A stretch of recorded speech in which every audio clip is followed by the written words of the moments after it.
আগামীকাল ৩ জুন আহমেদাবাদের নরেন্দ্র মোদী স্টেডিয়ামে অনুষ্ঠিত হওয়ার কথা রয়েছে আইপিএল ২০২৫ আসরের ফাইনাল।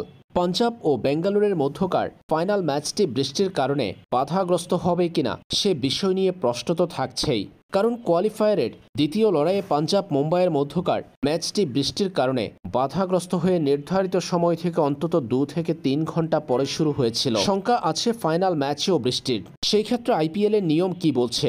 ২০২৫ আইপিএল এর ফাইনালের জন্য সরাসরি রিজার্ভ ডে রাখেনি বিসিসিআই। তবে ম্যাচ যদি ৩ তারিখ বৃষ্টির কারণে পরিত্যক্ত হয়, সেই ক্ষেত্রে রিজার্ভ ডে হিসাবে ৪ তারিখেই ফাইনাল অনুষ্ঠিত হবে।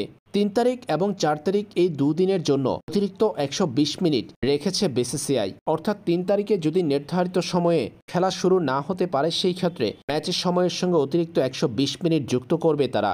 তাতে করে প্রথম দিন ফাইনাল ম্যাচের জন্য বৃষ্টি হলে অতিরিক্ত ১২০ মিনিট অপেক্ষা করা হবে। একইভাবে প্রথম দিন ম্যাচ মাঠে গড়াতে না পারলে ৪ জুন বুধবার অনুষ্ঠিত হবে ফাইনাল ম্যাচ।